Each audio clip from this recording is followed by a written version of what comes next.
acara selanjutnya yaitu tausiah agama yang akan disampaikan oleh Al-Mukarram Ustadz Ozan Syarqawi atau yang kita sapa dengan Ustadz Petruk.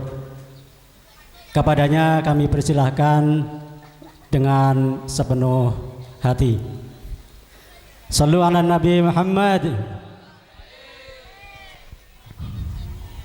A'udzubillahi minasyaitonirrajim. Bismillahirrahmanirrahim.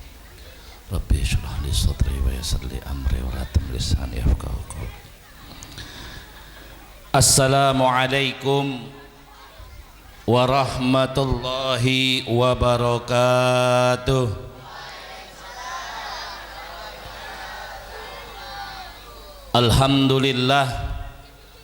Alhamdulillahi lahumun ni'mah wa lahul fadlu wa lahus sana'ul hasan.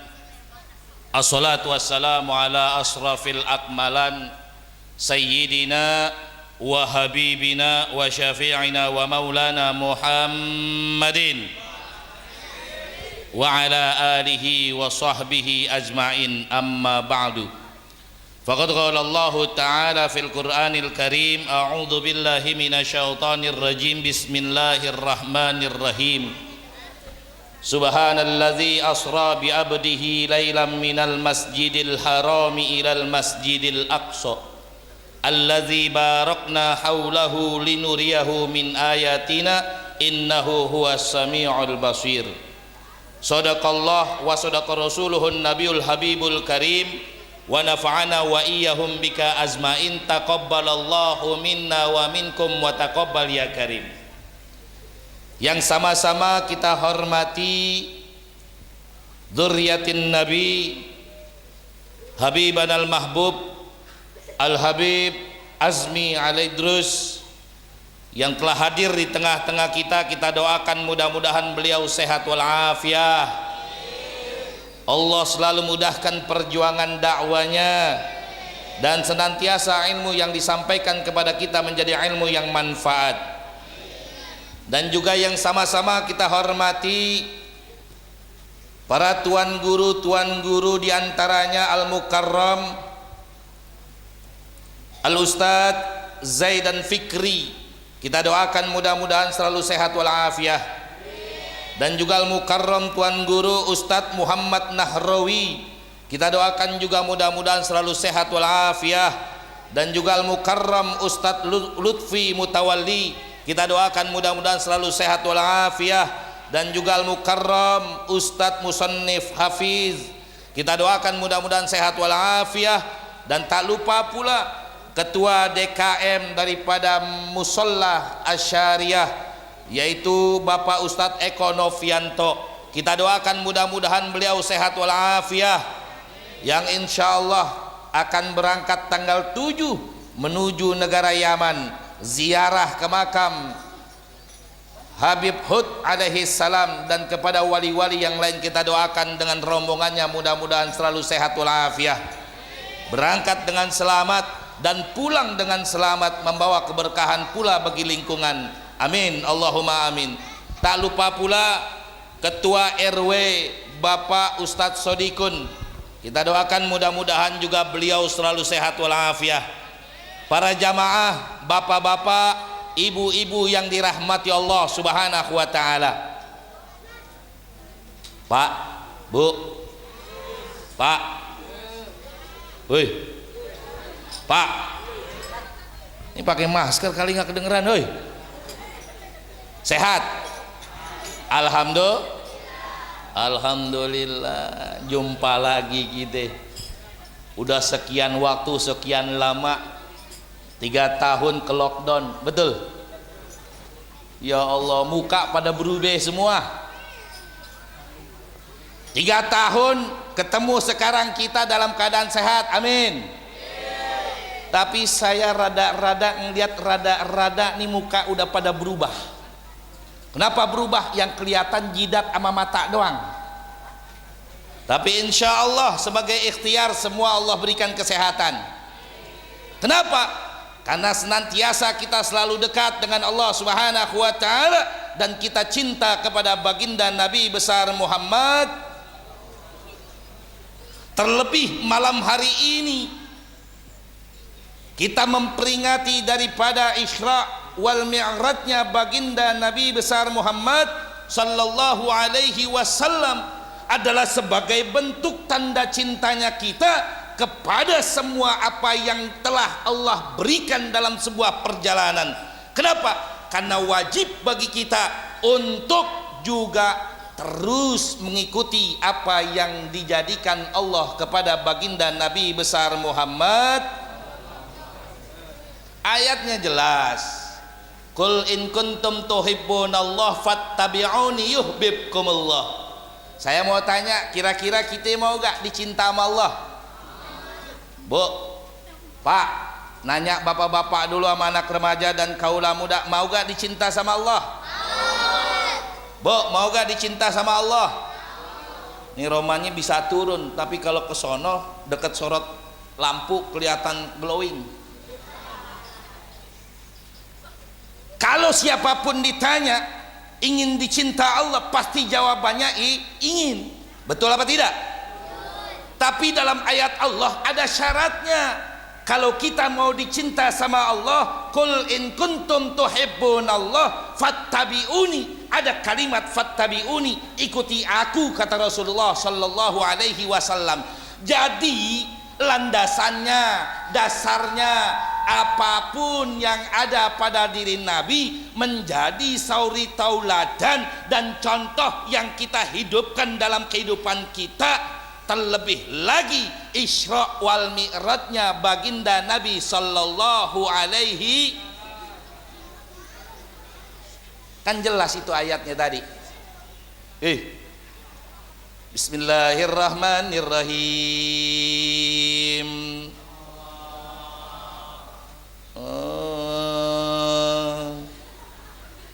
Ini gara-gara rada gerimis kali ya. Udah pakai masker Allahnya. Ayatnya jelas, Pak. Subhanallazi asra. Subhanallazi, pakai kalimat subhana, merupakan sebuah bentuk pentauhidan kepada Allah Subhanahu wa taala. Kalau dalam asbabun nuzul dinyatakan bahwa Isra wal Mi'raj adalah hadiah kepada baginda Nabi sallallahu alaihi wasallam, itu sangat jelas dan nyata. Tetapi ada satu hal yang harus kita perhatikan. Ternyata Isra wal Mi'raj juga adalah sebagai bentuk di mana Nabi diperjuangkan sama Allah untuk melawan pertanyaan-pertanyaan yang bersifat mengetes intelektual Nabi sallallahu alaihi wasallam. Jadi tatkala ketika pamandan Nabi yang bernama Said Abu Thalib meninggal dunia, Nabi sedih. Kenapa? Karena satu sosok yang membela Nabi sallallahu alaihi wasallam, lalu juga istri tercinta Sayyidatuna Khadijatul Kubra meninggal dunia, yang merupakan penopang bagi Nabi dalam nilai ekonomi, dan ternyata juga membuat hati Nabi begitu sedih karena dua orang ini adalah orang yang dicintai oleh baginda Nabi besar Muhammad. Bayangkan Pak, Nabi sallallahu alaihi wasallam sedih istrinya meninggal dunia. Kejadian tahun 10 Hijrah, tahun 11-nya Nabi dikasih hadiah Isra wal Mi'raj. Saya mau tanya sama bapak-bapak, Pak, mau samperin juga nih, Pak, bini meninggal, sedih apa kagak? Alah bohong lo, Nabi sedih dalam kurun waktu 1 tahun dari 10 Hijriah kepada 11 Hijriah. Kita jangankan 1 tahun, baru 1 bulan juga udah belagu. Wah, romannya tuh rambut pakai minyak rambut, kagak jigrak dibikin jigrak. Udah begitu tuh dompet ada sisir, selampe belah kiri minyak wangi dari ubun-ubun sampai jempol kaki. Allahu Akbar. Bu, Banyak apa dikit nih, Bu? Allahu Akbar. Nabi cintanya begitu rupa. Namun dari kejadian itu ternyata orang-orang yang tidak begitu suka dengan Nabi mengetes Nabi Sallallahu Alaihi Wasallam. Mulai Nabi diganggu, mulai Nabi diusik, sampai banyak pertanyaan-pertanyaan yang meragukan kenabian Nabi besar Muhammad Sallallahu Alaihi Wasallam. Makanya Allah berikan takdirnya sebagaimana lafadznya kakenda Nabi yang saat memberikan nama kepada cucunya dengan lafadz qad haqqaqallahu roja'ahu di dalam kitab Qurratul Uyun yang pernah saya sampaikan bahwa menjadi haknya Allah, bahwa Allah Subhanahu wa taala memberikan jawaban kepada mereka yang ragu akan kenabian Rasulullah sallallahu alaihi wasallam, kenabian baginda Nabi besar Muhammad sallallahu alaihi wasallam. Maka lafaz ayatnya diawali subhana, maha suci Allah. Nilai tauhid diajarkan kepada kita. Nilai tahu. Saya mau tanya, sama Allah takut gak? Sama Allah takut gak? Bu, sama Allah takut gak? Bu, sama Allah takut gak? Belah sini, sama Allah takut gak? Takut sama Allah, jawaban yang sangat cakep, pantas, dan begitulah umat Nabi besar Muhammad sallallahu alaihi wasallam. Tapi balik saya mau tanya, tengah malam, ambil wudhu, bangun malam-malam, keluar pintu mau ngambil wudhu, bunyi gomprang, lari apa lanjut? Lu tuh. Ini orang model Bekasi begitu, dulu cerita kolor ijo sepi, habis itu nenek gayung rame. Allahu Akbar. Padahal pesan ini sangatlah tinggi, pesan ini sangatlah besar. Subhanalladzi, menjadi haknya Allah Subhanahu wa taala yang maha suci. Allah Subhanahu wa taala sudah paling benar. Qul huwallahu ahad, tiada Tuhan selain Allah Subhanahu wa taala. Subhanalladzi asra, kalimatnya asra sudah sangat jelas. Apa di situ maknanya? Tiada lain memperjalankan, berarti haknya Allah yang mengisrakan baginda Nabi besar Muhammad.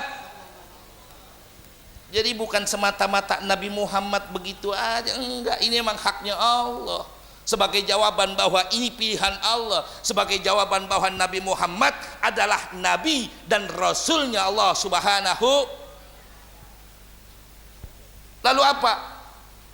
Minal masjidil harami ilal masjidil aqsa. Nabi diperjalankan tuh dari masjidil haram ke masjidil, dan jelas para ulama menegaskan ruhi wal jasadi itu secara ruh wal jasadi. Kenapa? Karena ada kalimat bi'abdihi. Apa bi'abdihi? Hamba. Kalimat hamba sudah bentuknya ruh dan jasad, jasad yang terisi ruh.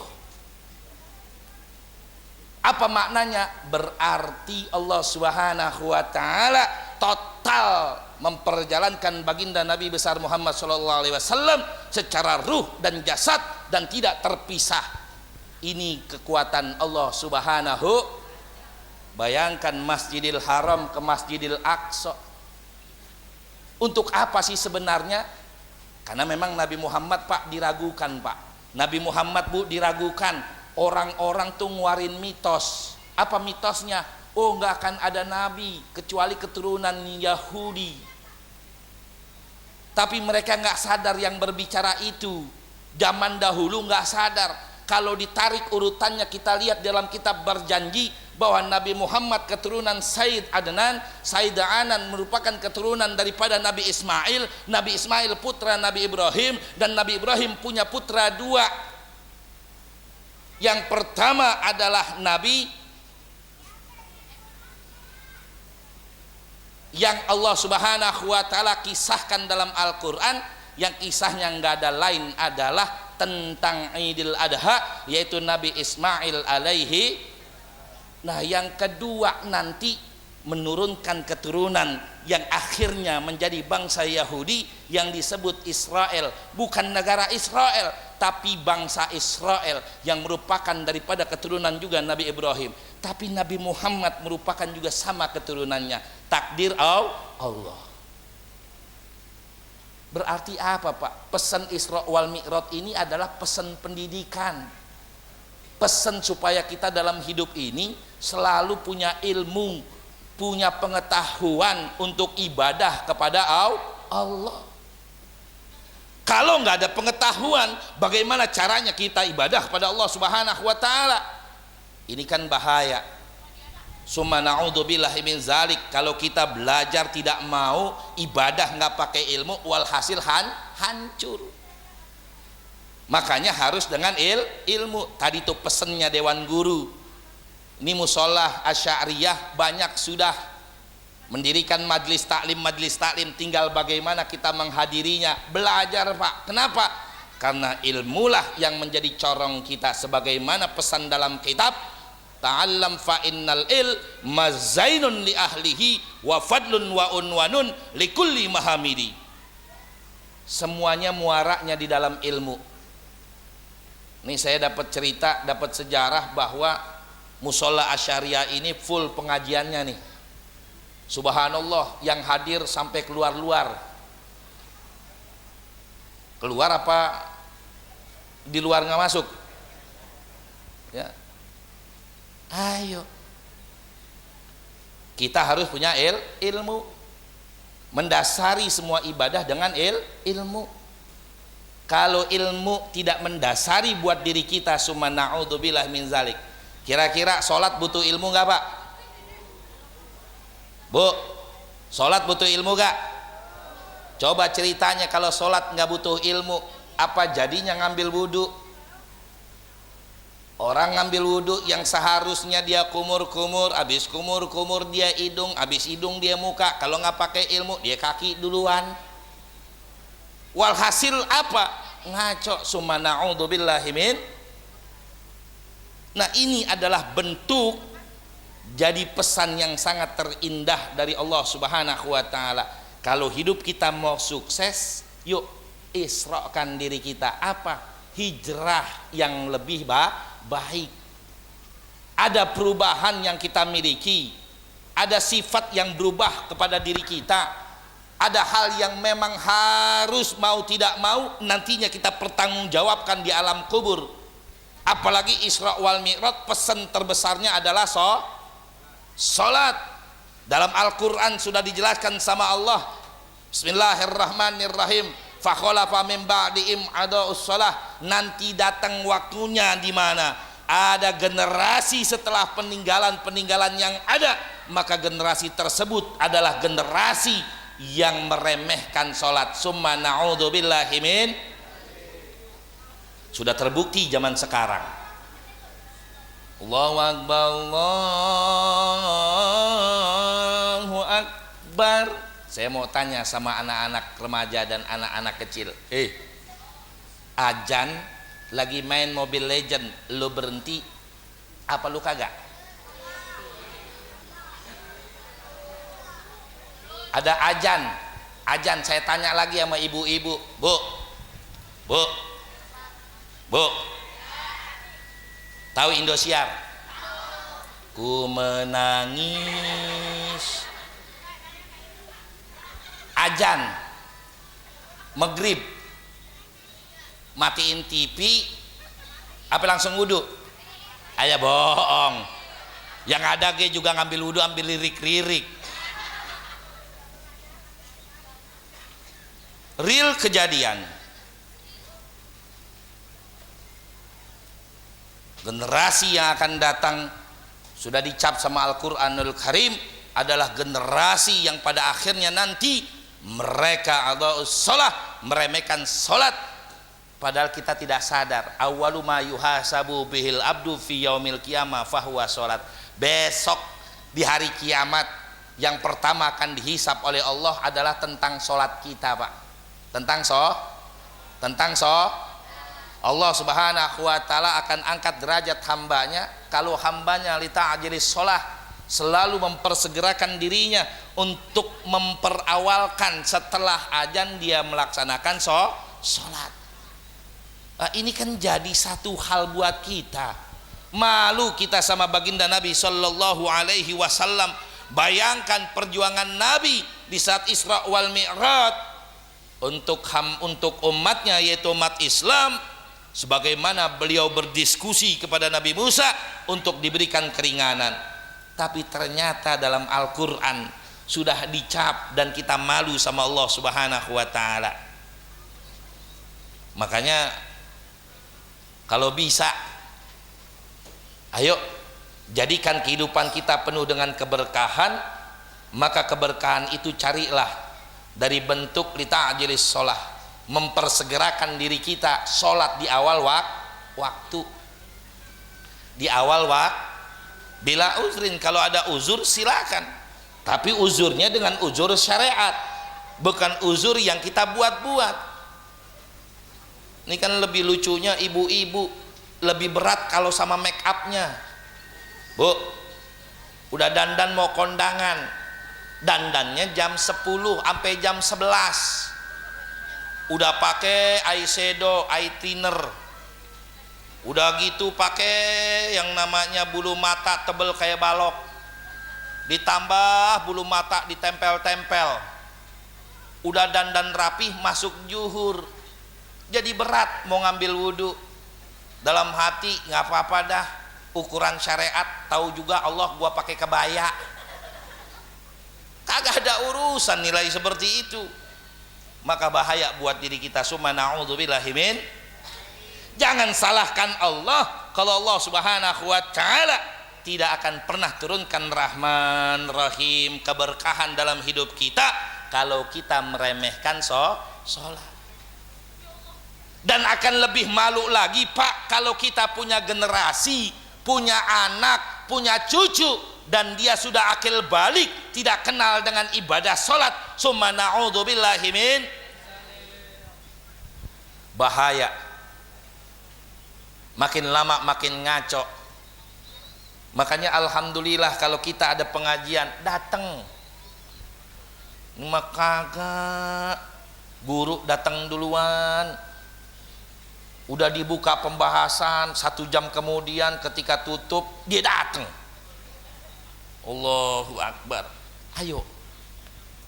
Kenapa? Karena sudah jelas. Nabi SAW memprediksi sayati zamanun ala ummati yafiruna minal ulama wal fuqaha. Besok ada masanya orang juga jauh Pak dari ilmu fikih. Kalau ilmu fikih ini tidak dipelajari, ilmu fikih ini tidak dicintai, terhadap fikih adalah ibadah, di dalam salah satu fikih ada ilmu salat, dan pada akhirnya orang pada ngaco dalam ibadah kepada Allah Subhanahu wa Ta'ala. Ayo, setiap tahunnya kisah Isra wal Mi'raj, Isra wal Mi'raj, Isra wal Mi'raj. Tapi kalau kita tidak mengambil hikmahnya dan mengambil dorongannya terhadap Isra wal Mi'raj, summa na'udzubillahi min zalik, apakah kita mengharapkan hanya syafaat baginda Nabi besar Muhammad SAW, tapi kita tidak melaksanakan perintah Allah? Nabi akan memberikan sebuah pembelaan kepada hambanya kalau hambanya pula dekat pada Allah Subhanahu wa Ta'ala.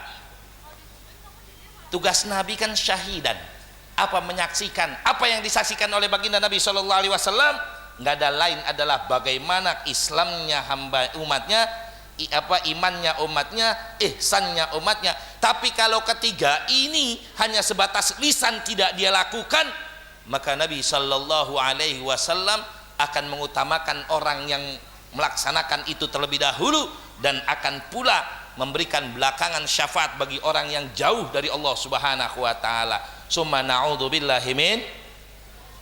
Makanya ayo, jangan sampai pilihannya cuma satu. Di antara pertanyaan ini pilihannya cuma satu. Kira-kira kita mau sholat atau mau disolatin? Bu, mau sholat apa mau disolatin? Pak, mau sholat apa mau disolatin? Ujuk-ujuk ibadah kagak pernah, sholat kagak pernah. Ogah dengan sholat, ketika meninggal dunia mau jadi nomor 1 di depan, malah sholatnya di depan imam lagi. Ada yang begitu? Summa na'udzubillahi min zalik. Makanya bahaya. Awwalu ma yuhasabu bihil abdu fi yaumil qiyamah fahuwa salat. Urusannya nanti di yaumil qiyamah, endingnya apakah kita surga, apakah kita neraka, yang nantinya akan disimpulkan dalam ibadah salat kita. Makanya hayo, ini mau masuk bulan Ramadan. Kalau Ramadan saja nanti tidak bisa menempa, maka jangan salahkan Allah Subhanahu wa taala. Saat sakratul mautnya akan Allah Subhanahu wa taala gambarkan pola kehidupannya. Summa na'udzubillahi min. Apalagi enak kalau suami istri berjamaah di rumah. Bapak sering-sering jadi imam buat istri, istri rajin-rajin jadi makmum buat suami. Asal kalau suami udah mau berubah tiba-tiba jadi imam, jangan dikata tumben. Suami ngajak sholat, mah yuk sholat apaan berjamaah isya di rumah. Apa kata bininya? Lah tumben lu mau. Bubar lagi dia. Hayo pak. Kenapa? Karena ini nantinya pertanggungjawaban yang tidak mudah di hadapan Allah Subhanahu wa taala. Suami yang tidak mau mendidik istri, sehingga pada akhirnya istri berbuat salah dan dosa kepada Allah, maka tanggung jawabnya besar nanti di akhirat. Apabila ibu punya anak laki-laki, lebih lagi dia jauh dari ibadah kepada Allah Subhanahu wa taala, ancaman buat kedua orang tuanya. Lebih lagi kalau punya anak perempuan, padahal jaminan pintu surga pada Allah Subhanahu wa taala, tapi pada akhirnya juga anak perempuan tidak ibadah kepada Allah Subhanahu wa taala. Allah Subhanahu wa taala akan gunakan haknya untuk menjerumuskan kita ke dalam api neraka. Summa na'udzubillahi min. Ayo, saya mengajak dalam momen Isra wal Mi'raj. Kalau tidak kayak gini bahaya pak. Ya, untung musola Asyariyah pengajian nggak pakai Zoom, kan? Coba lihat pak, pendidikan anak-anak kita pakai Zoom. Bukan saya menyalahkan, bukan. Tapi pada akhirnya kepahamannya juga berkurang. Makanya kalau bisa pengajian jangan pakai Zoom, repot. Kalau pengajian pakai Zoom, signalnya putus-putus, penyampaiannya jadi salah. Kalau dia belajar matematika masih bisa bertanya sama orang. Kalau dia belajar ilmu bahasa masih bisa bertanya pada orang yang berada di sekitarnya. Tapi kalau urusan agama harus langsung dia belajar kepada ustadznya, kepada gurunya yang mengajar di hadapan. Makanya gunakan kesempatan selagi umur masih ada sebelum kullu nafsin dha'iqatul maut. Kalau udah urusannya sakratul maut dicabut sama Allah Subhanahu wa taala, maka rugilah kita. Kalau pada akhirnya kita jauh dari apa yang diperintahkan oleh Allah Subhanahu wa taala. Mudah-mudahan kita termasuk hamba Allah yang selalu diberikan kebaikan dan keberkahan dalam hidup kita, dan selalu kita mendapatkan syafaat baginda Nabi besar Muhammad SAW dalam kehidupan kita, dan juga syafaat dalam alam kubur kita, dan syafaat dalam akhirat kita. Dan mudah-mudahan para guru-guru kita yang memberikan ilmu kepada kita, Allah Subhanahu wa taala jadikan itu kebaikan buat kita, buat keluarga kita, anak keturunan kita, dan terlebih lagi memudahkan kita saat sakratul maut di hadapan Allah Subhanahu wa taala. Bisiril Fatihah. Minasyaitonir rajim. Bismillahirrahmanirrahim. Alhamdulillahirabbil alamin arrahmanir rahim maliki yaumiddin. Iyyaka na'budu wa iyyaka nasta'in. Ihdinas siratal mustaqim, siratal ladzina an'amta 'alaihim ghairil maghdubi 'alaihim waladdallin. Amin. Rabbi ghafir lana wa liwalidayna amin. Jamaah yang berbahagia, mohon maaf lahir dan batin. Mendadak saya dipanggil ke Rangkas Bitung, bukan dalam rangkaian acara, bukan. Mendadak saya dipanggil sama Buya EN Nurhaini, murid daripada Buya Rifai. Wallahu a'lam, saya tidak faham, tidak mengerti. Ketika guru memanggil saya tidak bisa untuk menolak. Maka malam hari ini juga setelah dari sini saya langsung beranjak dan berangkat menuju Rangkas Bitung. Tapi ada hikmah dalam panggilan ini. Ada hikmah dalam panggilan ini. Kemarin ada musibah di daerah Serang. Sudah lihat viralnya pak? Sudah lihat di videonya? Maka kita doakan mudah-mudahan Allah berikan selamat yang ada di sana semua. Dan Allah lumatkan kemaksiatan yang ada di sana semua. Dan Allah lumatkan semua kemaksiatan yang ada di Indonesia. Allah lumatkan semua kemaksiatan yang ada di lingkungan kita. Allah Subhanahu wa taala mudah-mudahan jaga umat Nabi besar Muhammad sallallahu alaihi wasallam dengan berkah daripada baginda Nabi besar Muhammad sallallahu alaihi wasallam. Oleh karena itu sekali lagi, jangan jauh dari ulama dan ilmu fikih. Jangan jauh dari ulama dan ilmu fikih. Mudah-mudahan Allah Subhanahu wa taala pula ampuni dosa kita. Demikian, kurang lebihnya mohon maaf. Nanti syirah akan disampaikan lebih lengkap oleh Habib Azmi Al-Idrus. Ya, mudah-mudahan ada manfaatnya. Hadanallahu wa iyyakum ajmain. Assalamualaikum warahmatullahi wabarakatuh.